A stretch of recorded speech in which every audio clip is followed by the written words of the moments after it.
Hello students, last लेक्चरला आपण बघितलं होतं वेगवेगळ्या इंडेक्स प्रॉपर्टीज ज्या आहेत सॉइल्सच्या त्या आपण स्टडी केल्या होत्या. तर ह्या लेक्चरला आपण बघणार आहोत consistency of soils. Consistency of soils म्हणजेच काय, सॉइल्सचे वेगवेगळे फेजेस असतात. ते फेजेस डिपेंड करतात की त्याच्यामध्ये किती प्रमाण पाणी आहे आणि जेवढं पाणी असेल त्या मातीमध्ये त्याच्यानुसार त्या सॉइल्सचे काय होतात, वेगवेगळे फेजेस तयार होत चालतात आणि त्याला आपण म्हणतोय कन्सिस्टन्सी. मग कन्सिस्टन्सीचे कोणकोणते वेगवेगळे फेजेस आहेत ते आपण आजच्या लेक्चरमध्ये स्टडी करणार आहोत. तर सगळ्यात पहिलं समजून घेऊया कन्सिस्टन्सी म्हणजे नेमकं काय. Consistency is a term which is used to describe the degree of firmness of a soil in a qualitative manner by using descriptions such as soft, medium, firm, stiff or hard. It is relative ease with which a soil can be deformed. In practice, the property of consistency is associated only with fine-grained soils, especially clay. It is depends on water content. Already have discussed in first slide that consistency or phases of the soil depends on water content. How much water in that soil, depending on that soil may be soft, medium, firm, stiff or hard, like this. Okay, and these phases depends on water content, amount of water present in the soil.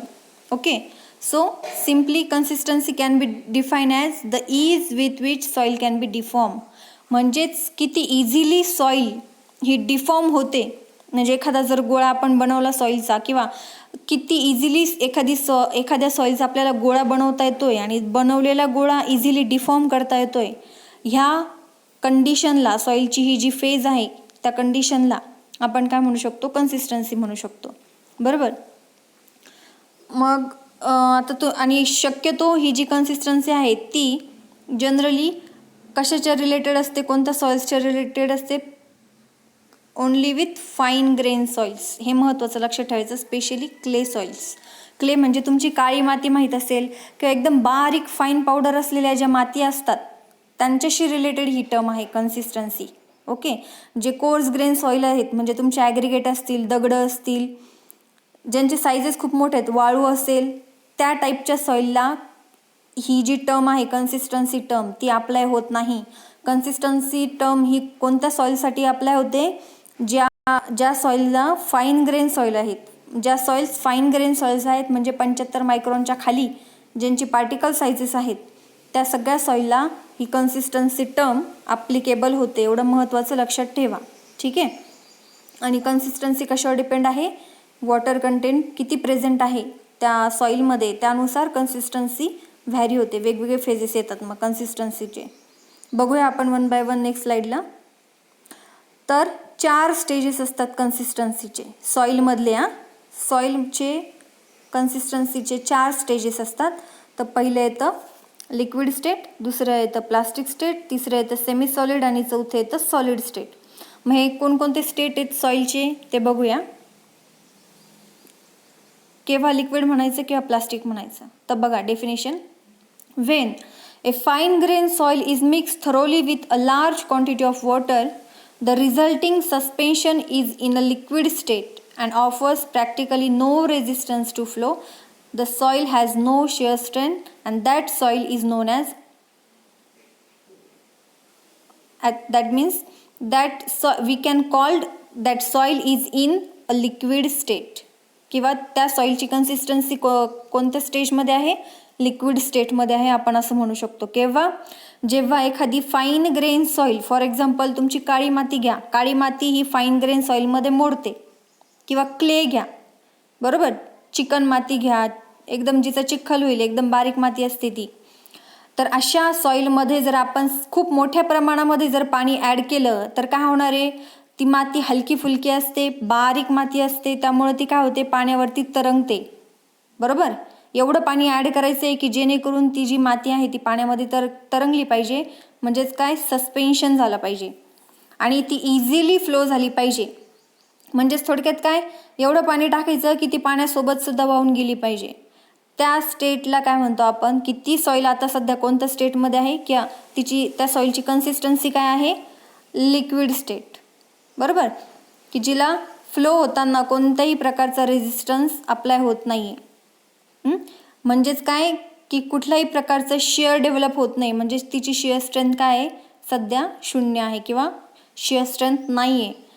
मग अशा कंडिशनला किंवा ती सॉईलची condition कोणती, consistency कोणती, liquid state. ठीक आहे. Next येतं प्लास्टिक स्टेट. आता अगोदर सुरुवातीला पार पाणी वाहते, पाण्यासोबत ती माती वाहून जाते, एवढी पाणी होतं त्याच्यामध्ये. आता थोडंसं पाणी कमी करा, बरोबर, किंवा पाणी कमी ॲड करा जेवढं अगोदर इनिशियल स्टेजला आपण ॲड केलं लिक्विड स्टेटच्या केसमध्ये. मग आता प्लास्टिक स्टेटमध्ये एकदम कमी, किती ॲड करायचं, किंवा ॲड करायचं म्हणजे आता ही प्रॅक्टिकली मी सांगते, आपण प्रॅक्टिकली या कन्सिस्टन्सी आणतोय मातीमध्ये. पण फील्डवरती जर गेलं तर काही काही ठिकाणी ऑलरेडी काही काही माती लिक्विड स्टेटमध्ये असतात, काही काही माती प्लास्टिक स्टेटमध्ये असतात. मग हे काय झालं, ऑन द फील्ड, बरोबर, ॲक्च्युअल कंडिशनमध्ये असं असतं. आणि आपल्याला जर एखाद्या सॉईलमध्ये ह्या सगळ्या फेजेस आणायच्या असतील तर मग आपण काय करतो, इन द लॅबोरेटरीमध्ये आपण मग ज्या प्रमाणामध्ये, त्या प्रमाणामध्ये आपण काय करतो, त्याच्यामध्ये पाणी ओततो किंवा पाणी काढून घेतो. ठीक आहे. मग आता माझ्या लँग्वेजमध्ये काय येणार, शिकवताना आपण पाणी ॲड करतोय किंवा पाणी काढून घेतोय, म्हणजे प्रॅक्टिकली मी हे सांगणार. पण ॲक्च्युली जर तुम्ही कुठेही शेतामध्ये पाऊस पडून गेला आहे, मग शेतामध्ये काय होतं, जास्त पाणी साचतं. पाणी साचल्यानंतर ती माती जी आहे ती सस्पेन्शनमध्ये असते, पाण्यावरती तरंगते. मग त्या केसमध्ये ती ऑलरेडी मग म्हणजे काय म्हणतो, ती कशामध्ये कोणत्या स्टेटमध्ये गेली, ती माती लिक्विड स्टेटमध्ये गेली. जसं ऊन पडेल तसं हळूहळू त्याचं पाणी काय होणार, इव्हॅपरेट होणार.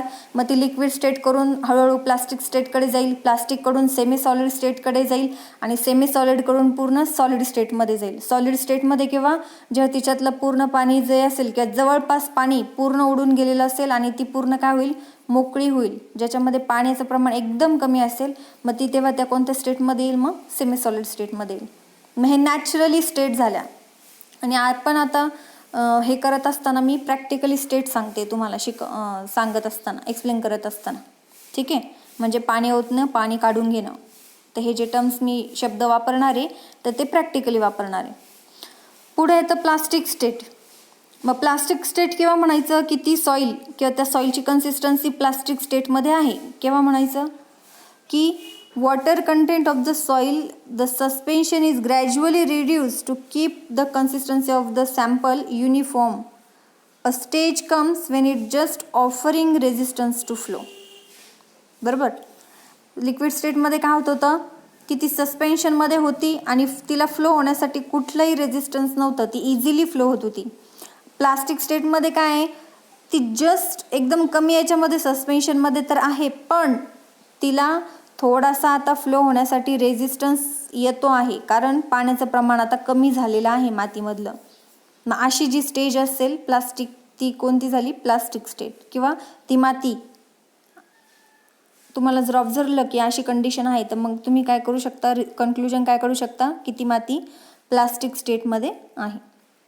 ठीक आहे. मग आता इथं तर लिक्विड स्टेटमध्ये तर शिअर रेजिस्टन्स काहीच नव्हता मातीला, पण इथे काय असणार, थोडासा शिअर स्ट्रेंथ असणार त्या मातीला, काहीतरी शिअर स्ट्रेंथ असणार थोडीशी, त्यामुळं ती इझिली फ्लो होणार नाही, हळू, म्हणजे तिला रेजिस्टन्स प्रोव्हाइड होईल.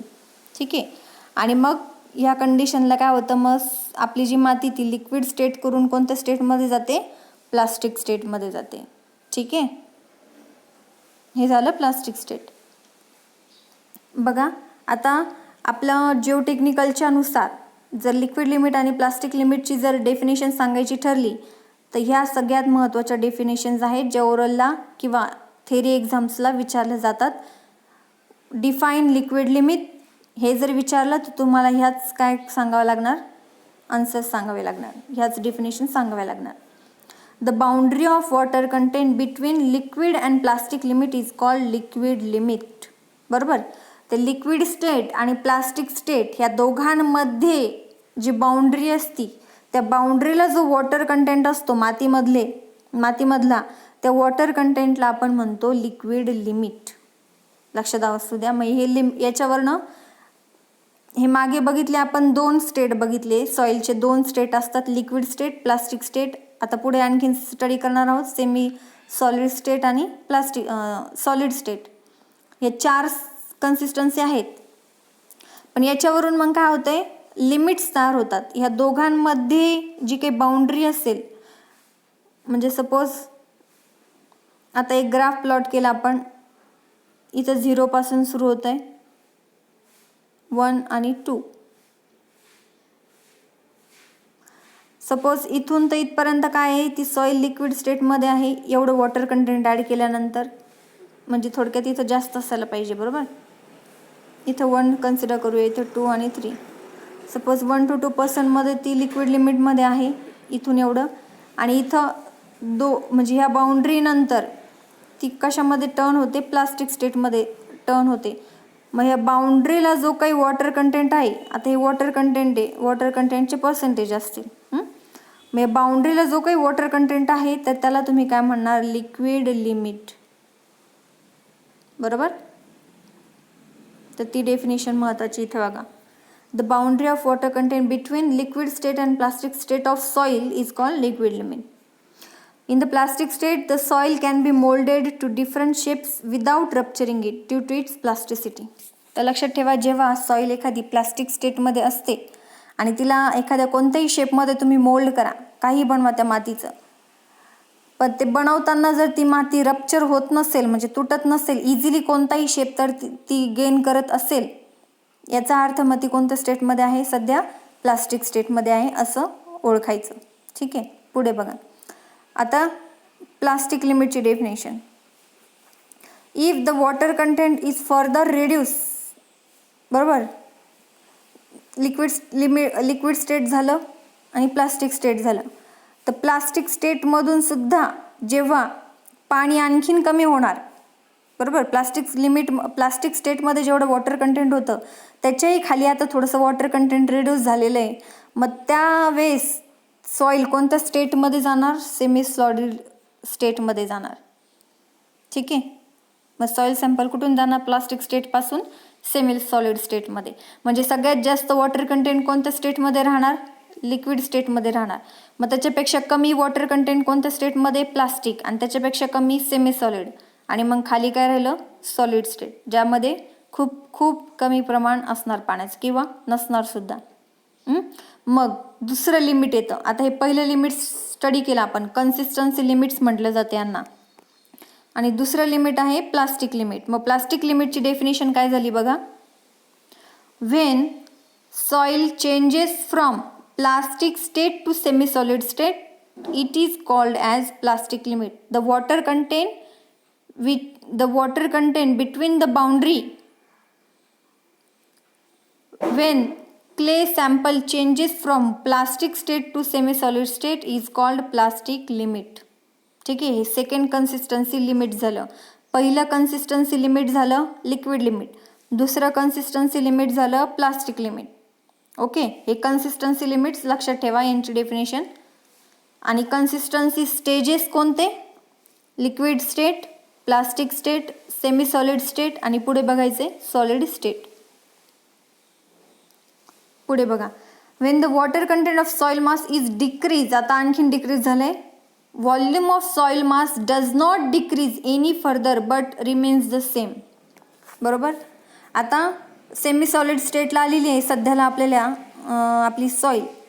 मग सेमी सॉलिड स्टेट नंतर सुद्धा जर आपलं पाणी डिक्रीज होतंय, पाण्याचं प्रमाण कमी झालंय, आता आणखीन कमी होतंय, कमी होऊन सुद्धा जर आपल्या मातीचं जे व्हॉल्यूम आहे ते जर कमी होत नसेल, कॉन्स्टंट राहतंय आता.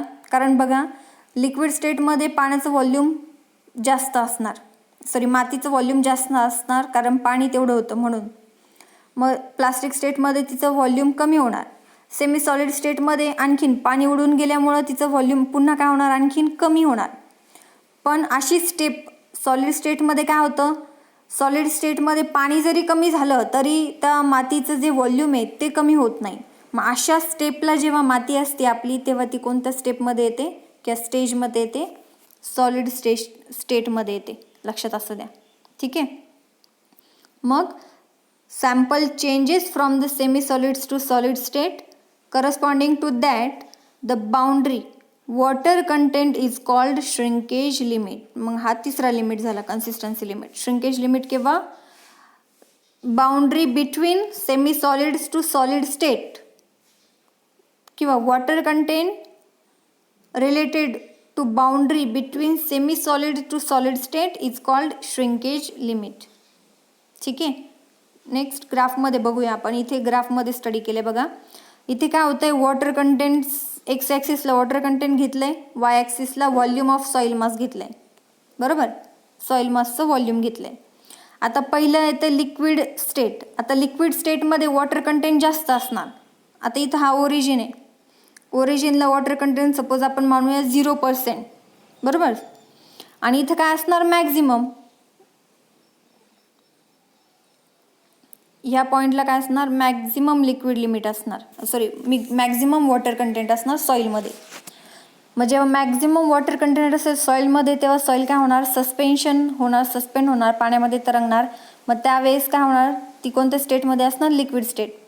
मग त्याच्या करस्पॉन्डिंग मग बघा करस्पॉन्डिंग व्हॉल्यूमसुद्धा काय असणार, मातीचं सगळ्यात जास्त असणार, maximum volume of soil maximum असणार.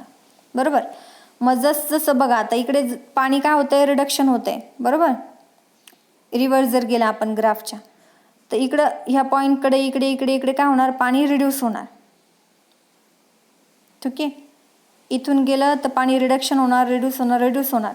मग ज्यावेळेस लिक्विड स्टेटमधून प्लास्टिक स्टेटमध्ये सॉईल पास होईल तर त्या बाउंड्रीला जे वॉटर कंटेंट असेल बघा ही लाईन, तर त्या वॉटर कंटेंटला आपण काय म्हणणार, लिक्विड लिमिट म्हणणार. त्याला रिप्रेझेंट केलं जातं W∗L ने. ओके, नेक्स्ट काय होणार, पुन्हा पाणी, मग त्याच्या करस्पॉन्डिंग व्हॉल्यूमसुद्धा काय होणार, रिड्यूस होणार. व्हॉल्यूम ऑफ सॉईल मास काय असेल मग V∗L. बरोबर, अगोदर काय होतं, सगळ्यात जास्त व्हॉल्यूम होतं सॉईलचं, पाणी तेवढं होतं म्हणून. मग पाण्याचं रिडक्शन झालं तर इथं व्हॉल्यूमचं पण रिडक्शन होतंय, सॉईल मासचं व्हॉल्यूमचं पण रिडक्शन होतंय. मग आता प्लास्टिक स्टेटमधून सेमी सॉलिड स्टेटमध्ये आली आहे सॉईल, किंवा जसं पाणी पुन्हा आता इथं काय होणार, रिड्यूस होणार, इकडे जाते म्हटल्यावर. बरोबर, मग पाणी रिड्यूस होत आहे. मग जेव्हा सॉईल प्लास्टिकमधून सेमी सॉलिड स्टेटमध्ये जाईल तर त्याच्या बाउंड्रीला जे काही वॉटर कंटेंट असेल तर त्याला आपण काय म्हणतो, प्लास्टिक लिमिट, आणि त्याला रिप्रेझेंट केलं जातं WP ने. ठीक आहे, W∗P ने रिप्रेझेंट केलं जातं. मग आता पुन्हा मग त्याच्या करस्पॉन्डिंग जे काही सॉईलचं व्हॉल्यूम असेल ते काय होणार, VP. बघा VL पासून VP म्हणजे काय होतंय, व्हॉल्यूम रिड्यूस होतंय.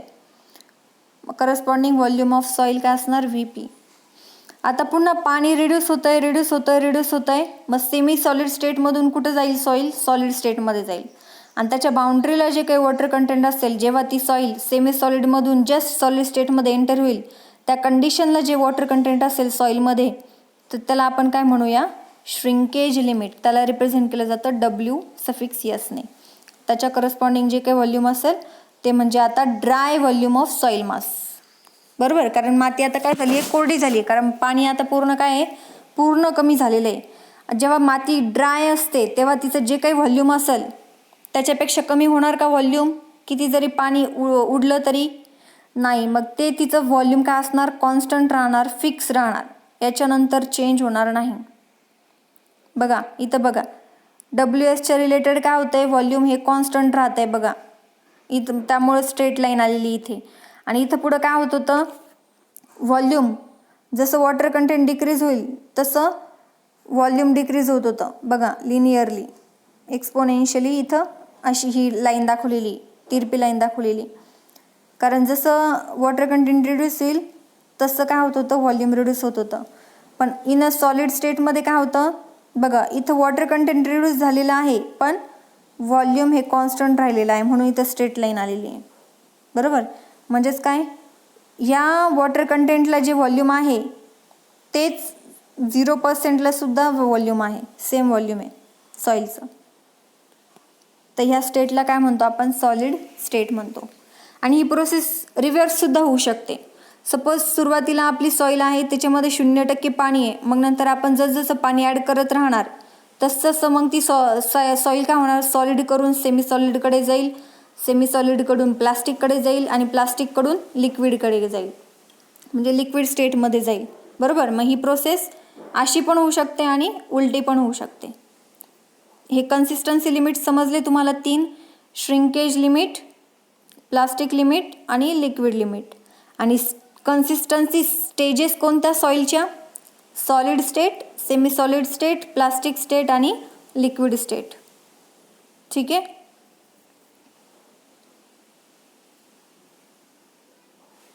आता मग हे जे लिमिट आहेत, 3 लिमिट स्टडी केले आपण, consistency limits, liquid limit, plastic limit आणि श्रिंकेज लिमिट. आता मग आपण याच्यामध्ये शिकलो की ह्या बाउंड्रीला जे वॉटर कंटेंट असेल त्याला हे म्हणायचं, ह्या बाउंड्रीला जे काही वॉटर कंटेंट असेल त्याला हे म्हणायचं. मग आता हे जे बाउंड्रीज, आता आपण तर कसं काढायचं मग ॲक्च्युली हे, कारण प्लास्टिकमधून जस्ट सेमी सॉलिडमध्ये ती सॉइल टर्न होती. मग आता हे कसं कळणार किंवा ते वॉटर कंटेंट कसं काढायचं? मग त्याचे वेगवेगळे काय आहेत आपल्याला आहेत. मग कसं डिटरमाइन करायचं ते बघूया वन बाय वन. मग सगळ्यात पहिले लिक्विड लिमिट कसं डिटरमाइन करायचं बघूया. लिक्विड लिमिट म्हणजेच काय? The water content at which the soil just changes from liquid state to plastic state, that water content is known as liquid limit. मग बघूया कसं डिटरमाइन करायचं. तर त्याच्यासाठी एक ॲपॅरेटस यूज केलं जातं ज्याला म्हटलं जातं कॅसाग्रँडेज ॲपॅरेटस. हे तुम्हाला ओरलला विचारलं जाऊ शकतं की which apparatus is used for calculation of or determination of liquid limit, that is Casagrande's apparatus. अशा पद्धतीचं असतं ते ॲपॅरेटस. त्याच्यासाठी हे ग्रूव्ज असतात 1, 2, 3. आता ॲक्च्युली हे दोन्ही मिळून एकच टाईपचं ग्रूव आहे. तर हे दोन, हा एक आणि हा दोन टाईपचे ग्रूव्ज आहेत. ठीक आहे. 2 टाईपचे ग्रूव्ज यूज केले जातात. आणि हे कशावर डिपेंड आहे? Type of soil. तुम्ही कोणत्या सॉईलचं लिक्विड लिमिट फाइंड आउट करत आहात त्याच्यानुसार हे टाईपचे ग्रूव्ह यूज केले जातात. तर आता याचं फक्त हे दोन्ही सारखेच आहे, फक्त कलर चेंज आहे. बरोबर. आणि डायमेन्शन चेंज आहे. मग हा जो आहे हा केव्हा यूज केला जातो? Grooving tool. यांना म्हणायचं ग्रूविंग टूल. बरोबर. ग्रूव्ह काढण्यासाठी यांचा यूज केला जातो, म्हणून त्यांना म्हटलं जातं ग्रूविंग टूल. तर हे जे आहेत ते फाईन ग्रेन सॉईलसाठी यूज केले जातात, जी क्लेई सॉईल असते तिच्यासाठी. आणि ही जी थोडीशी सँडी सॉईल असते तिच्यासाठी हा ग्रूव्ह यूज केला जातो. ठीक आहे. मग बघा असं ॲपॅरेटस आहे. ग्रूव्ह म्हणजे बघा, जेव्हा आपल्याला हा कप आहे, हा पोर्शन आहे कप, याच्यामध्ये आपले नंबर ऑफ ब्लोज काउंट होतात. म्हणजे जेवढे आपण रिव्हॉल्युशन्स देऊ, जसं तुमचं स्पीडोमीटर असतं गाडीला, जेवढी गाडी पळेल तेवढे त्याच्यामध्ये आकडे पडतात. तसंच इथं आहे. इथं जेवढे नंबर ऑफ रिव्हॉल्युशन्स होतील, सर्कल्स होतील, तेवढे याच्यावरती आकडे पडतात. मग पुढे बघूया. आणि याला मोटर अप्लाय केलेली असते. काही कॅसाग्रँडे ॲपॅरेटस डायरेक्टली मोटर अप्लाय होते किंवा काही मॅन्युअली ऑपरेट करावं लागतात. मग बघूया वन बाय वन. पुढे बघूया. मग हा जो कप आहे, हे बघा, हा जो कप आहे, हा कप, तर ह्या कपमध्ये आपल्याला जी माती, आपण माती घेतो 425 मायक्रॉनमधून, 425 mm ISU मधून काय करतो, पास करतो. आणि मग ती सॉईल जी आहे ती काय करतो आपण, तिच्यामध्ये काही प्रमाणामध्ये पाणी ॲड करतो. बरोबर. पाणी ॲड केल्यानंतर मग तिची पेस्ट तयार होते आणि ती पेस्ट काय करतो आपण ह्या लेवलपर्यंत ह्या कपमध्ये भरतो. पूर्ण प्लेन करून घ्यायची. आणि प्लेन केल्यानंतर आता ही इथं आपल्याला डायग्राममध्ये जी दिसते ती एकदम फाईन सॉईल आहे, म्हणून आपण हा ग्रूव्ह यूज करणार, हा वाला फाईन ग्रेनसाठी. आणि मग ग्रूव्ह कट करणार, अशा पद्धतीचं ग्रूव्ह कट करणार. ती माती काढून घेणार बॉटमपासून.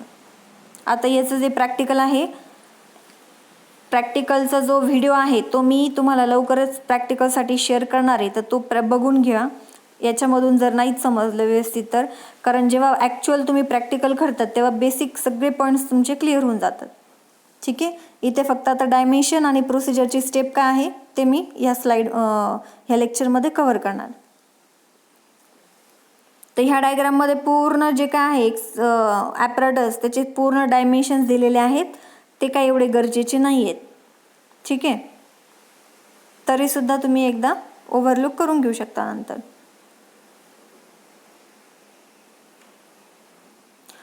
पुढे मग याची प्रोसिजर बघा काय. 100 ग्रॅम सॉईल घ्यायची, तिला 425 मायक्रॉन सिवमधून पास करायचं. बरोबर, तिच्यामध्ये डिस्टिल वॉटर ॲड करायचं, पूर्ण ती व्यवस्थित मिक्स करून घ्यायची एका इव्हॅपोरेटिंग डिशमध्ये आणि एक युनिफॉर्म पेस्ट तयार करायची. ती पेस्ट तयार झाल्यानंतर त्यातलं काही पोर्शन किंवा काही पेस्ट काय करायची, मग त्या कपमध्ये, जो मी आत्ता ह्या स्लाईडमध्ये सांगितला, ह्या कपमध्ये काय करायची, ह्या कपमध्ये भरायची. ठीक आहे, अशा पद्धतीने डायग्राममध्ये दिसते तशी भरायची, पूर्ण प्लेन करायचा लेवल सरफेस. आणि मग काय करायचं, draw the grooving tool through the sample along the symmetrical axis of the cup. म्हणजे बघा, सिमेट्रिकल ॲक्सिस म्हणजे इकडं आणि इकडं, म्हणजे हा जो आहे डिस्टन्स, याच्याबरोबर मधोमध काय करायचं, ग्रूव कट करायचा. बरोबर, म्हणजे बघा आता हा जो एक ग्रुविंग टूल आहे तो कसा आहे,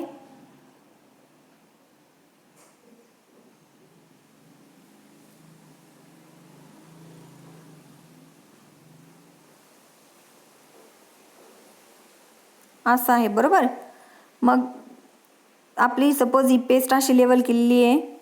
बरोबर, आणि हा आपला कप आहे. मग हा पूर्ण काय करायचा, बॉटमला बुडवायचा एकदम मधोमध. हा जो कोन आहे त्याचा जो एकदम खालचं टोक आहे, ते टोक पूर्ण काय करायचं, कपच्या खाली मधोमध काय करायचं, असं ओढून घ्यायचं.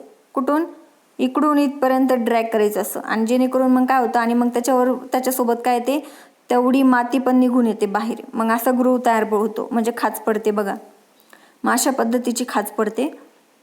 आणि मग ती जी खाच पडते तर ती जवळपास त्याच्या डायमेन्शन एवढी असते. डायमेन्शन म्हणजे केवढं बघा, इथं दाखवलेलं आहे 2 mm दिसतंय बघा, जिथं डॉट पाडला होता मग अशी, इथं बघा 2 mm. 2 mmचं काय करतो, तेवढा कट पडतो. आणि मग बाकीचं टोटल किती येतं, 11 mmचं एवढं. बरोबर, अशा पद्धतीचा एवढा कट पडतो. मग काय करायचं, कट केल्यानंतर तेवढी सॉईल काढून घेतल्यानंतर, ग्रूव पाडल्यानंतर एक हँडल असतं त्याला, ह्या ठिकाणी हे बघा, या ठिकाणी एक हँडल असतं. ते हँडल फिरवायचं. एक हँडल म्हणजे हँडल पूर्ण एक सर्कल कंप्लीट केल्यानंतर आपण त्याला म्हणतो एक रिव्होल्यूशन कंप्लीट झालं. ठीक आहे, मग पुढे बघूया. मग काय करायचं, माती भरली, ग्रूव काढून घेतला. मग काय करायचं, हँडल रोटेट करायचा. मग हँडल रोटेट करत असताना किती स्पीडने रोटेट करायचा तो, की एका सेकंदाला 2 रिव्हॉल्युशन झाले पाहिजे. म्हणजे एका सेकंदाला तो पूर्ण कंप्लीट 2 सर्कल त्याने कंप्लीट केले पाहिजे.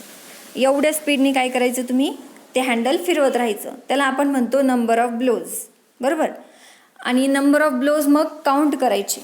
नंबर ऑफ ब्लोज काउंट करायचे म्हणजे कसे काउंट करायचे, मी तुम्हाला सांगितलं. जेवढे रिव्हॉल्युशन्स पडतील त्याचे आकडे या मीटरमध्ये काउंट होतात. बरोबर, मग याच्यावरती दिसतं तेवढे नंबर ऑफ ब्लोज आपल्याला काउंट करायचे.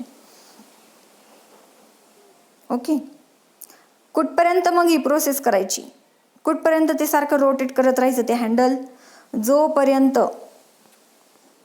जोपर्यंत बघा, इथं बघा, आता इथं सेंटर आहे, हा सेंटर आहे. बरोबर, आता इथं डायग्राममध्ये व्यवस्थित तुम्हाला गॅप दिसत नाही आहे, पण इथे बघा, जेव्हा तुम्ही ग्रूव कट करतात तेव्हा 2 mmचा काय होतो, 2 भाग पडतात. इकडे सॉईल मास येतो आणि इकडे सॉईल मास येतो. बरोबर, आणि त्या दोघांमध्ये गॅप पडून जातो. मग जेव्हा मधोमध हे 2 जे गॅप पडलेले आहे, हे जे 2 पार्ट आहे, जोपर्यंत ते जवळ येत नाही ब्लोज केल्यामुळे, तोपर्यंत तुम्हाला नंबर ऑफ ब्लोज काय करायचे, पाडत राहायचे. म्हणजे रिव्हॉल्युशन्स तेवढे देत राहायचे. ठीक आहे, काय, when 2 parts come into contact at the bottom of the groove, तोपर्यंत नंबर ऑफ रिव्हॉल्युशन्स द्यायचे. मग पुढे काय करायचं, स्टॉप करायचं. मग altering the water content of the soil and repeating the operation, obtain 5 readings in the range of 20 number of blows. आता groove काढला, मग काय करायचं, जिथं तो ग्रूव टच झालेला आहे मग तिथली थोडंसं काय करायचं, सॉईल काढून घ्यायची आणि ती पाणी डिटरमाइन करण्यासाठी ठेवून द्यायची ओव्हनसाठी. वॉटर कंटेंट डिटर्मिनेशन जे आहे त्याची प्रोसेस आपण लास्ट लेक्चरला स्टडी केली. How to determine water content with the help of oven drying method. बरोबर, ओव्हन ड्रायनी कशी वॉटर कंटेंट फाइंड आउट करतो ते जे आहे ते आपलं एक्सपेरिमेंट झालेलं आहे लास्ट लेक्चर्समध्ये. तशा पद्धतीने मग काय करायचं, त्या सॉईलचं वॉटर कंटेंट फाइंड आउट करायचं. तेवढी माती काढून घ्यायची, थोडीशी एका कंटेनरमध्ये घ्यायची. त्यापूर्वी काय करायचं, ते कंटेनरचं एम्प्टी वेट घ्यायचं. मग नंतर सॉईल त्या कंटेनरमध्ये ॲड करायची. मग सॉईल विथ कंटेनर त्याचं वजन घ्यायचं आणि मग ते कंटेनर ओव्हनमध्ये ठेवायचं 24 तासासाठी 105 डिग्री सेल्सिअसला. मग 24 तासानंतर आता त्यातलं पाणी उडून जाणार आहे ओव्हनमध्ये. बरोबर, आणि मग 24 तासानंतर तिचं जे काही वजन असेल, कंटेनर प्लस ड्राय सॉईल असेल आता ती, मग कंटेनर प्लस ड्राय सॉईल काय करायचं, तिचं वजन घ्यायचं. बरोबर, पहिलं काय आलं डब्ल्यू म्हणजे एम्प्टी कंटेनर वेट.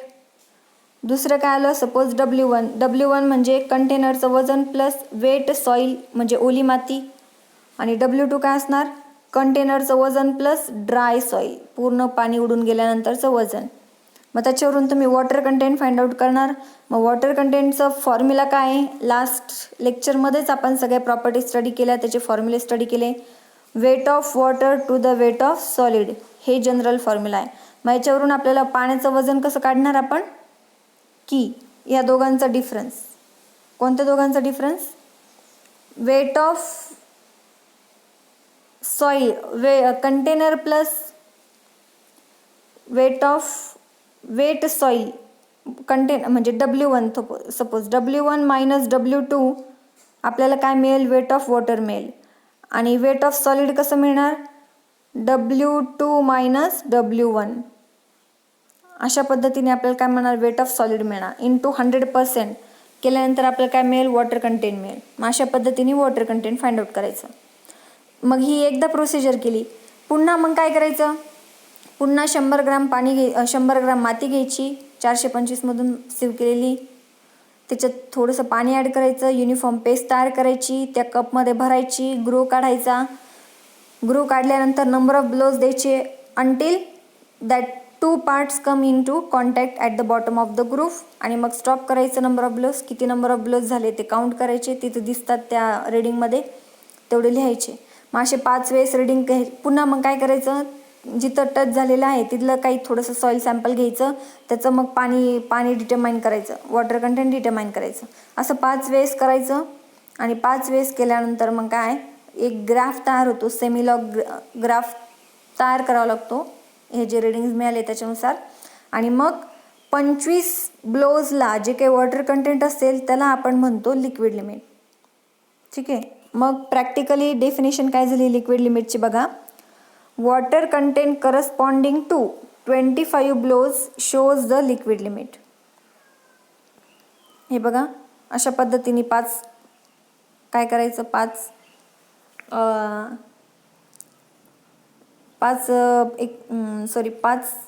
रीडिंग्स घ्यायची. रीडिंग्स घेताना लक्षात ठेवा बघा, सुरुवातीला आपण काय केलं, 100 ग्रॅम सॉईल घेतली आणि 425 मायक्रॉनमधून सीव करून सुरुवातीला थोडं पाणी टाकायचं. मग नंतर दुसऱ्या एक्सपेरिमेंटला जेव्हा रीडिंग घ्यायचं आहे तेव्हा एकदम आणखीन थोडंसं पाणी टाकायचं. मग थोडं पाणी ॲड करत राहायचं. बरोबर, मग आता सुरुवातीला पहिल्या एक्सपेरिमेंटला काय असणार, एकदम किंचित पाणी ॲड केलेलं आहे तुम्ही ड्राय सॉईलमध्ये, त्यामुळे नंबर ऑफ ब्लोज जास्त लागणार, म्हणजे 40च्या वर 40पर्यंत लागणार. 40 नंबर ऑफ ब्लोज तुम्हाला लागतील. नंबर ऑफ ब्लोज म्हणजेच तेवढे नंबर ऑफ रिव्होल्युशन्स लागतील. म्हणून नंतर तुम्ही आणखीन पाणी ॲड केलं आहे, म्हणजे आता थोडी अगोदर काय होती, थोडीशी माती ड्राय होती, कमी पाणी होतं म्हणून ती जरा हार्ड होती, स्टिफ होती. मग नंतर दुसऱ्या एक्सपेरिमेंटला तुम्ही काय केलं, थोडंसं पाणी ॲड केलं, मग त्याच्यामुळे नंबर ऑफ ब्लोज काय होणार, कमी होणार, कारण ती आता थोडीशी सॉफ्ट व्हायला लागली. मग सपोज 30पर्यंत आले नंबर ऑफ ब्लोज, कारण मग ते जे 2 भाग आहे ते हळूहळू बरोबर लवकर काय होतील, एकमेकांना जवळ येतील, कारण आता सॉईल काय झाली, थोडंसं पाणी वाढलं म्हणून सॉईल थोडी सॉफ्ट झाली आणि ते लवकर येतील. मग आणखीन पाणी ॲड केल्यानंतर आणखीन नंबर ऑफ ब्लोज काय होणार, कमी होणार. सपोज आले 20, आणखीन पाणी ॲड केल्यानंतर चौथ्या एक्सपेरिमेंटला कमी होणार, आले 15. असं मग जसं जेवढं तुम्ही पाणी इन्क्रीज करणार तेवढे नंबर ऑफ ब्लोज काय होणार, डिक्रीज होणार. म्हणजेच काय, वॉटर कंटेंटला नंबर ऑफ ब्लोज काय आहे, इन्व्हर्सली प्रोपोर्शनल. लक्षात असू द्या, जेवढं वॉटर कंटेंट तुम्ही वाढवत जाणार तेवढे नंबर ऑफ ब्लोज डिक्रीज होत जाणार. मग हे बघा ह्या ग्राफमध्ये दिले आपल्याला. मग एक्स ॲक्सिसला ड्रॉ केलं जातं नंबर ऑफ ब्लोज आणि वाय ॲक्सिसला ड्रॉ केलं जातं वॉटर कंटेंट.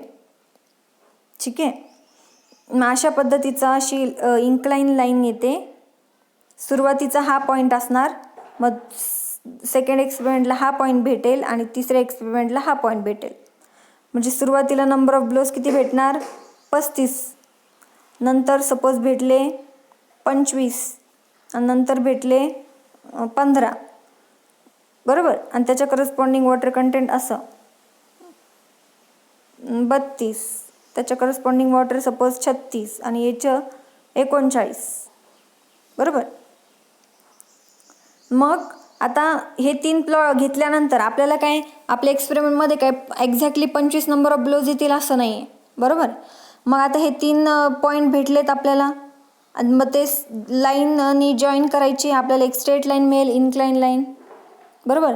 आणि मग काय करायचं, इथं 25 नंबर ऑफ ब्लोज होत आहेत. मग इथून फक्त एक व्हर्टिकल स्ट्रेट लाईन काढल्यानंतर जेव्हा ती त्या लाईनला टच होईल, मग तिथून एक काय करायचं, ड्रॅग करायचं होरिझॉन्टल लाईन वॉटर कंटेंटला. आणि मग तिथं जो काही आपल्याला पॉईंट भेटेल वॉटर कंटेंटचा corresponding to 25 number of blows, तर आपल्याला काय मिळून जाईल, मग लिक्विड लिमिट मिळून जाईल. 25 नंबर ऑफ ब्लोजच्या रिलेटेड लिक्विड लिमिट किती येतं, मग ह्या डायग्रामनुसार 35.2 लिक्विड लिमिट.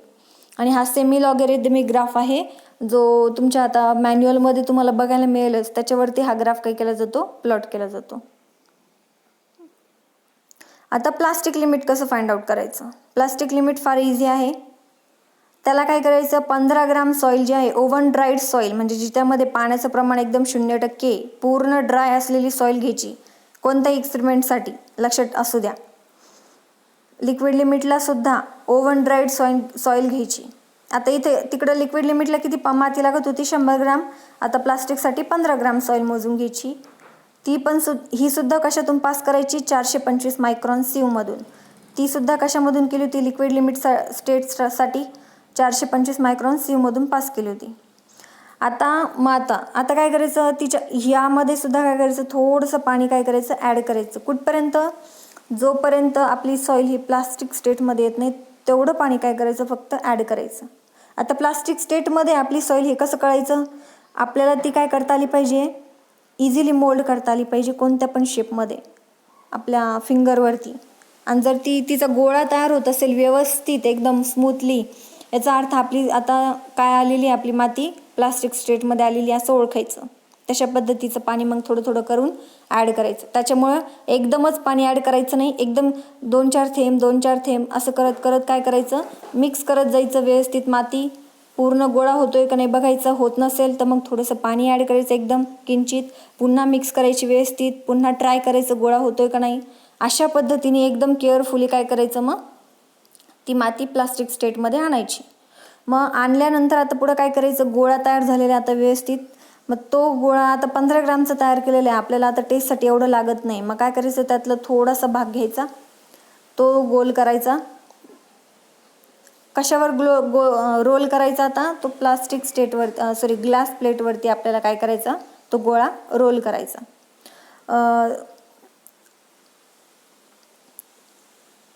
मग रोल केल्यानंतर काय होणार, गोळा जेव्हा आपण ग्लास प्लेट आहे त्या ग्लास प्लेटवरती, ग्लास प्लेट आहे त्या ग्लास प्लेटवरती गोळा ठेवला आहे. आणि आता तुम्ही काय करतात, वरून हाताने रोल करतायत त्याला मागे पुढे मागे पुढे.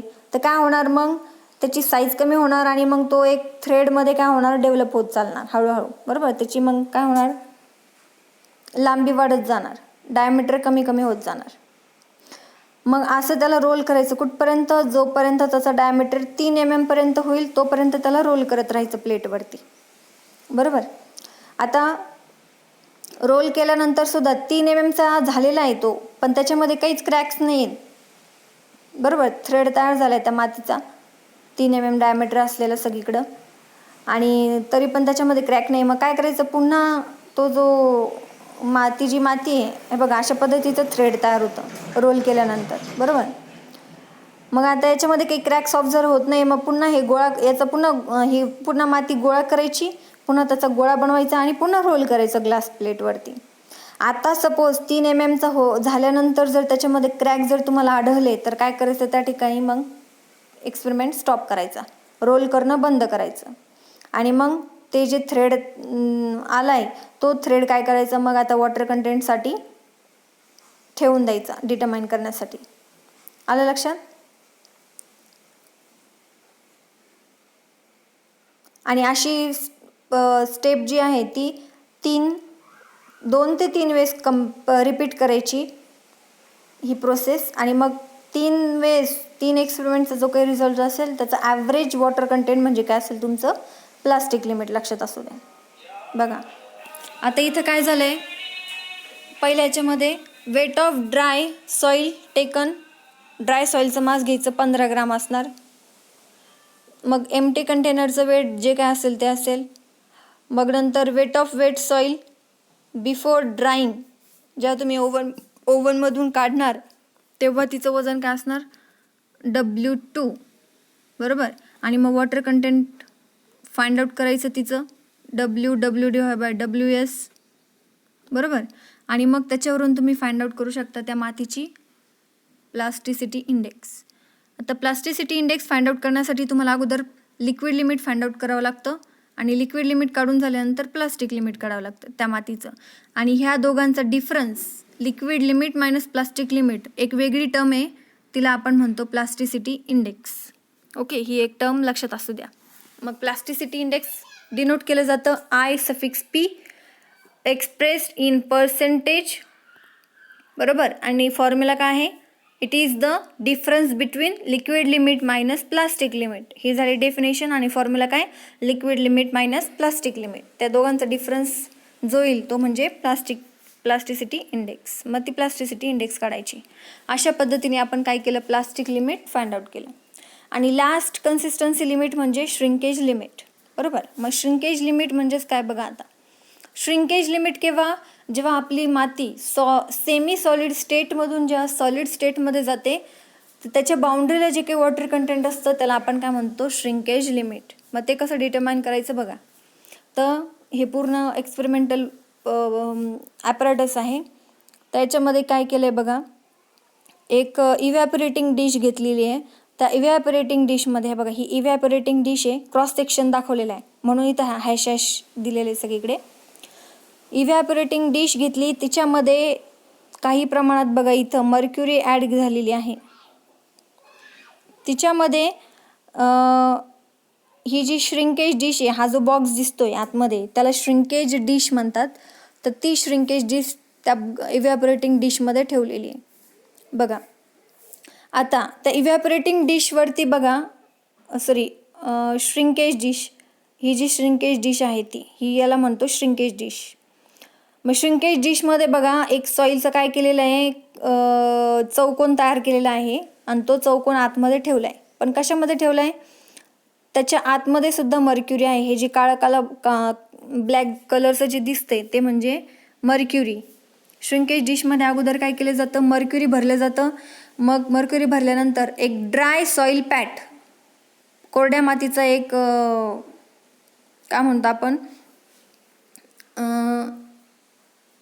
गोळा, चौकोनी गोळा काय करायचा, त्या मर्क्युरीने भरलेली जी श्रिंकेज डिश आहे त्याच्यामध्ये टाकायचा. मग टाकल्यानंतर काय होणार बघा, टाकल्यानंतर काय होईल, तिच्यामधलं जे काही मर्क्युरी असेल ते काय होईल, थोडंसं बाहेर पडेल. आणि हे इथं जमा झालं आहे बघा, मर्क्युरी डिस्प्लेस्ड बाय सॉईल पॅट. का, कारण सॉईल पॅटचं काहीतरी व्हॉल्यूम असेल आणि मग सॉईल पॅट त्याच्यामध्ये ॲड केल्यानंतर तेवढ्या प्रमाणाचं व्हॉल्यूमची मर्क्युरी काय आली, डिस्प्लेस झाली, बाहेर निघाली. ओके, बरं ठीक आहे, बाहेर पडली. आणि त्याच्यानंतर मग काय करायचं, त्याच्यावरती काय करायचं, श्रिंकेज डिशवरती ग्लास प्लेट ठेवून द्यायची ॲज अ कवर म्हणून. हे बघा ही ग्लास प्लेट, ठीक आहे, ग्लास प्लेट ठेवली. मग हे अशा पद्धतीचं हे झालं तयारी, ठीक आहे. मग पुढे बघा आता कसं डिटरमाइन करायचं. मग याच्यासाठी काय करायचं, मग हे जे सॉईल पॅड तयार केलेलं आहे मग ते बघा कसं झालं आणि काय केलं ते. 50 ग्राम सॉईल घ्यायची, पुन्हा एकदा कशामधून पास करायला सांगितली, 425 मायक्रॉन सिवमधून. मग 50 ग्राम सॉईल घेतली, ती कोणती असली पाहिजे, ओव्हन ड्राईड सॉईल सॅम्पल, म्हणजे ड्राईड सॉईल सॅम्पल असली पाहिजे. तिच्यामध्ये डिस्टिल वॉटर ॲड करायचं कुठपर्यंत, जेणेकरून ती क्रीमी पेस्ट तिची तयार झाली पाहिजे, क्रीमी पेस्ट तयार होईल एवढं डिस्टिल वॉटर तिच्यामध्ये ॲड करायचं. आणि मग ती कशामध्ये टाकायची, श्रिंकेज डिशमध्ये टाकायची. ठीक आहे. आता विदाऊट एनी एअर वॉइड्स, म्हणजे पाणी ॲड करताना मातीमध्ये अशा पद्धतीने पाणी आणि माती एकमेकांना मिक्स करायची की तिच्यामध्ये कोणत्याही प्रकारचा गॅप उरला नाही पाहिजे, एअर गॅप किंवा एअर बबल्स नाही राहिले पाहिजे. ओके, म्हणजे हवा अडकून राहिली नाही पाहिजे मिक्स करत असताना. अशा पद्धतीने व्यवस्थित मिक्स करायची. आणि मग तो जो पेस्ट तयार झाली ती कुठे टाकायची, श्रिंकेज डिशमध्ये टाकायची. पुढे बघा,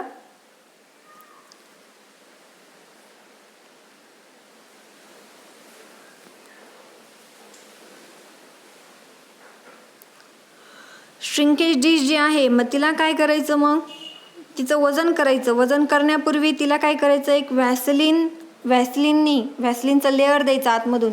व्हॅसलिनचा लेअर का द्यायचा, कारण आता ती जी माती आहे ती माती त्या कंटेनरला चिकटू नये म्हणून, किंवा ती जी मर्क्युरी ती पेस्ट ती त्या मर्क्युरी डिशला श्रिंकेज डिशला ती पेस्ट चिकटवू नये म्हणून व्हॅसलिन आपल्याला आजूबाजूला लावून घ्यायचे आणि तिचं वजन करून घ्यायचं. मग काय करायचं, ती जी सॉईल पेस्ट आहे तर ती 3 लेअरमध्ये त्या डिशमध्ये काय करायची, फिल करायची. ओके, आणि लास्टला लेअर काय करायचा, अबाव द रिमच्या वरती असला पाहिजे लास्ट लेअर. म्हणजे बघा ही जी रिम आहे तिच्यावरती तो असला पाहिजे लास्ट लेअर. ठीक आहे, अशा 3 लेअरमध्ये ती सॉईल पेस्ट भरून घ्यायची, क्रीमी पेस्ट. आणि तिच्यामध्ये जे काही पाणी लागणार आहे तर ते पाणी केवढं असलं पाहिजे बघा, लिक्विड लिमिटपेक्षा जास्त असलं पाहिजे तेवढं पाणी ॲड करायचं आपल्याला, म्हणजे एकदम पातळ पेस्ट तयार करायची आहे सॉईलसाठी. आता पुढे बघा, मग काय करायचं, आता हे जे तयार झालेले आहे आणि ही श्रिंकेज डिश कुठे ठेवायची, आता इव्हॅपोरेटिंग डिशमध्ये ठेवायची. मग काय करायचं, ही जी डिश आहे विथ वेट सॉईल, आता त्याच्यामध्ये ओली माती आहे बरोबर, तिचं वजन करून घ्यायचं इमिजिएटली. आणि मग तिला कशामध्ये ठेवायचं, ओव्हनमध्ये ठेवायचं 105 ते 110 डिग्री सेल्सिअससाठी. ओके, मग आफ्टर ओव्हन ड्राय झाल्यानंतर, आता बघा ड्राय झाल्यानंतर काय होतं, मग ती जी माती ओली होती 24 तासानंतर काय होणार, ते पाणी निघून जाणार. निघून झाल्यानंतर मग त्या मातीचं काय होणार, एक ड्राय पॅट तयार होणार. मग तो काय करायचं, ड्राय पॅट रिमूव्ह करायचा डिशमधून, क्लीन करायचा, ड्राय करायचा. आणि मग श्रिंकेज डिश काय करायची, ड्राय करायची, क्लीन करायची. आणि मग तिचं जे एम्प्टी मास आहे ते काय करायचं, डिटरमाइन करायचं. ठीक आहे, श्रिंकेज डिशचं एम्प्टी वेट घेऊन टाकायचं. पुढे काय करायचं, way the empty mercury weighing dish also. Mercury जिच्यामध्ये मर्क्युरी भरलेली होती वेइंग डिश, तिचं पण एम्प्टी वजन घ्यायचं. नंतर keep the shrinkage dish in large porcelain dish. ठीक आहे, मग श्रिंकेज डिश काय करायची, लार्ज पोर्सिलिन डिशमध्ये ठेवायची. हे बघा इथं सांगितलेलं मी. आता इथून प्रोसेस ती सुरू होते. हा जो ड्राय सॉईल पॅड तयार झालेला आहे तर तो काय करायचा, आता श्रिंकेज डिशमध्ये ठेवायचा.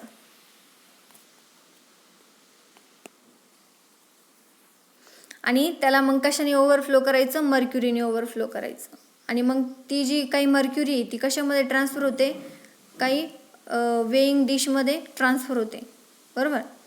मग त्याच्यावरती काय करायचं, एक ग्लास कप ठेवून द्यायचा लार्ज डिशवरती. आणि हे मगाशीच झालं. Place the dry soil pat on the surface of mercury and submerge it. मर्क्युरीमध्ये टाकायचं आणि त्याला सबमर्ज करून घ्यायचं.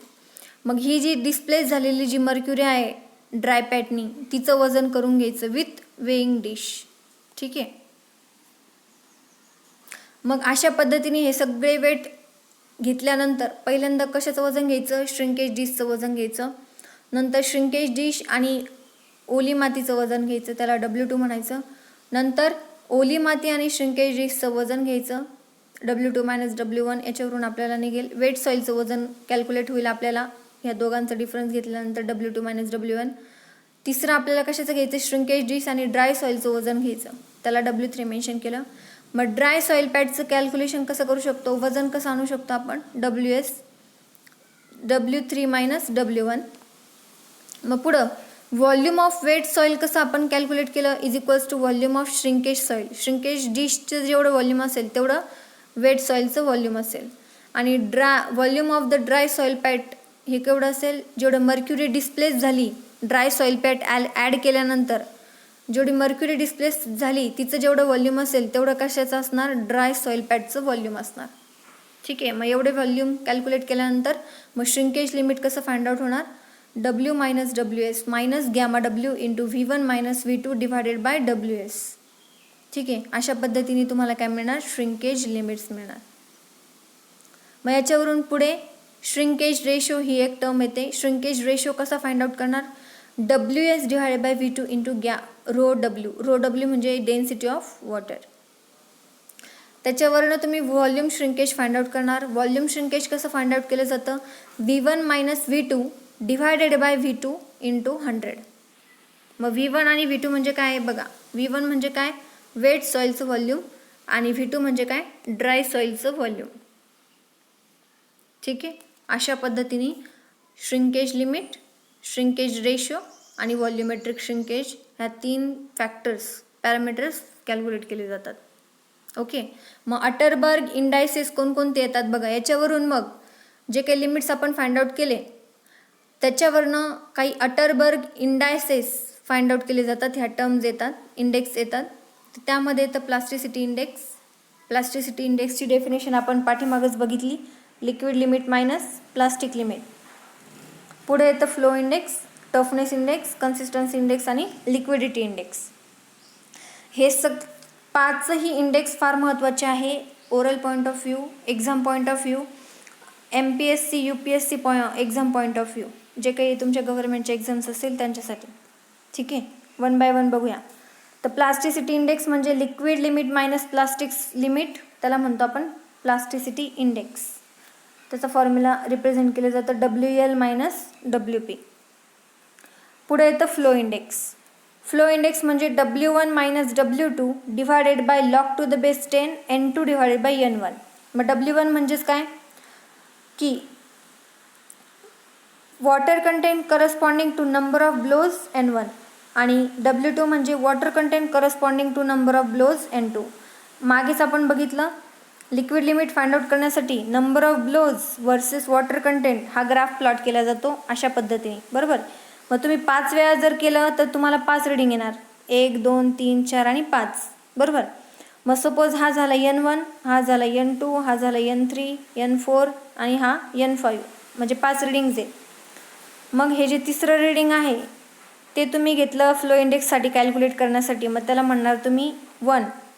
आणि जो 5व्या वेळेस जे रीडिंग घेतले ते तुम्ही घेणार फ्लो इंडेक्स कॅल्क्युलेट करण्यासाठी. मग याच्या करस्पॉन्डिंग जो नंबर ऑफ ब्लोज असेल तो झाला N1 आणि ह्या एक्सपेरिमेंटशी करस्पॉन्डिंग जो ब्लो झाला तो झाला N2 आणि त्याच्या करस्पॉन्डिंग वॉटर कंटेंट काय झालं W1 आणि याच्या करस्पॉन्डिंग झालं W2. मग ह्या N1 N2 आणि W1 W2 मग हे जर ह्या फॉर्म्युल्यामध्ये टाकले, कोणतेही घेऊ शकता तुम्ही त्या ग्राफनुसार, बरोबर. ग्राफनुसार कोणत्याही पॉईंटचं घ्या तुम्ही नंबर ऑफ ब्लोज आणि वॉटर कंटेंट. सपोज हे 2 पॉईंट घेतले कॅल्क्युलेट करण्यासाठी फ्लो इंडेक्स, तर मग हा येणार N1, हा येणार N2, त्याच्या corresponding water content W1 W2. तुम्ही हे 2 पॉईंट पण घेऊ शकतात, हा आणि हा. मग हा येणार N1, हा येणार N2, त्याच्या corresponding water content W1 W2. किंवा 3 पॉईंट आहे, पहिला पॉईंट आणि तिसरा पॉईंट, मग N1 N2 corresponding water content W1 W2. मग अशा याच्यानुसार त्यामध्ये फक्त व्हॅल्यू टाकायच्या आणि जे कॅल्क्युलेशन येईल ते झालं फ्लो इंडेक्स, ज्याला डिनोट केलं जातं I_F ने. टफनेस इंडेक्स बघा. Toughness index it is the ratio of plasticity index to the flow index. आपल्याला जर टफनेस इंडेक्स कॅल्क्युलेट करायला विचारला तर तुम्हाला प्लास्टिसिटी इंडेक्स कॅल्क्युलेट करावं लागेल आणि फ्लो इंडेक्स काढावं लागेल. त्याच्यावरून तुम्ही टफनेस इंडेक्स काढू शकता. ही झाली टफनेस इंडेक्सची डेफिनेशन आणि फॉर्म्युला, लक्षात असू द्या. पुढे येतं कन्सिस्टन्सी इंडेक्स. कन्सिस्टन्सी इंडेक्सचा फॉर्म्युला काय? न्यूमरेटरला काय बघा, liquid limit minus natural water content, म्हणजे ओरिजिनल सॉईलचं जे काही वॉटर कंटेंट असेल ते वॉटर कंटेंट म्हणजे W, आणि लिक्विड लिमिट कॅल्क्युलेट केल्यानंतर जे लिक्विड लिमिट येईल ते म्हणजे WL, डिवायडेड बाय IP म्हणजे काय, प्लास्टिसिटी इंडेक्स. यांचा रेशो म्हणजे काय येतं, कन्सिस्टन्सी इंडेक्स. त्याला म्हणायचं कन्सिस्टन्सी इंडेक्स. आणि लास्ट इंडेक्स कोणता राहिला, लिक्विडिटी इंडेक्स.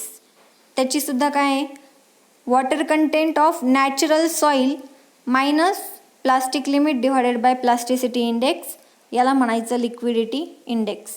हे सगळे इंडेक्स समजले. याचे फक्त फॉर्म्युलेज लक्षात ठेवा, फॉर्म्युल्यावरून डेफिनेशन सांगता येते. ओके, नेक्स्ट येतं ॲक्टिव्हिटी नंबर. आता ॲक्टिव्हिटी नंबरची डेफिनेशन बघा काय आहे. सॉईलमध्ये आणखीन एक पॅरामीटर आहे जो मोजला जातो, त्याला म्हटलं जातं ॲक्टिव्हिटी नंबर. म्हणजेच काय, the relation between plasticity index and soil fraction less than 2 micron is called activity number. Percentage of फायनर than 2 micron, म्हणजे आपण एखादी माती घेतली, एका मातीचा ढीग घेतला, ढीग घेतल्यानंतर तिला सिवमधून पास करायचं. सिवमधून पास केल्यानंतर सपोज 1 किलोग्राम माती घेतली आपण, कुठली पण फाईन ग्रेन सॉईल घेतली आपण, किंवा ब्लॅक कॉटन घेऊया आपण, 1 किलो ब्लॅक कॉटन सॉईल घेतली, ती आपण सिवमधून पास केली. आता सिवचा आपल्याला पुढे नेक्स्ट लेक्चरला आपण स्टडी करणार आहोत सिव ॲनालिसिस, ज्याच्यामध्ये 425 मायक्रॉनपासून खाली 75 मायक्रॉनपर्यंत वेगवेगळ्या साईजच्या सिव्ज असतात, चाळण्या असतात. वेगवेगळ्या चाळण्यांमधून ती काय होते, माती पास होते, बरोबर. आणि मग किती 75 मायक्रॉनचे किती पार्टिकल आहेत 1 किलोग्राम सॉईलमध्ये, 425 मायक्रॉनचे किती सॉईल पार्टिकल्स आहेत, किंवा 300 मायक्रॉनचे किती पर्सेंटेज पार्टिकल्स आहेत 1 किलोग्राम सॉईलमध्ये, ते कॅल्क्युलेट केलं जातं.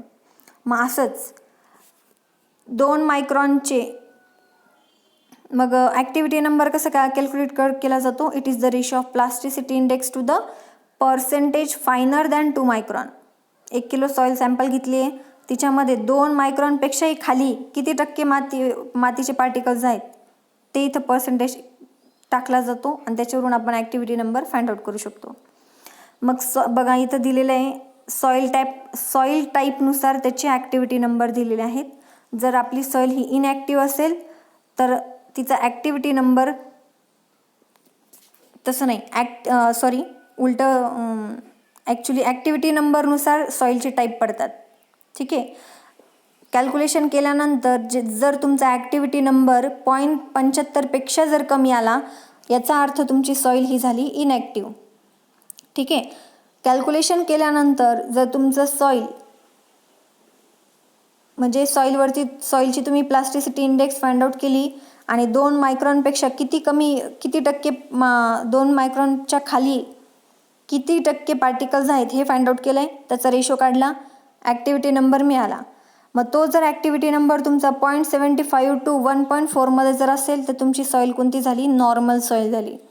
आणि जर तो ॲक्टिव्हिटी नंबर जर 1.4पेक्षा जास्त असेल तर ती तुमची सॉईल कोणती झाली, ॲक्टिव्ह सॉईल झाली. अशानुसार ॲक्टिव्हिटी नंबरनुसार तुमच्या सॉईलचे काय पडतात, पुन्हा टाईप पडतात, इनॲक्टिव्ह, नॉर्मल आणि ॲक्टिव्ह सॉईल. ठीक आहे, अशा पद्धतीने आपलं हे जे आहे पूर्ण कन्सिस्टन्सी लिमिट्सवरती आणि त्याच्या रिलेटेड जे काही इंडेक्स असतील, पॅरामीटर्स असतील, डेफिनेशन्स असतील, फॉर्म्युलेज असतील, हे सगळे ह्या लेक्चरमध्ये कव्हर झालेलं आहे. सगळे फॉर्म्युलेज ह्या लेक्चरमध्ये जे कव्हर झाले ते एका पेजेसवरती राईट डाऊन करा, जेणेकरून पुढे प्रॉब्लेम सॉल्व करण्यासाठी प्रॉब्लेम येणार नाही. थँक्यू.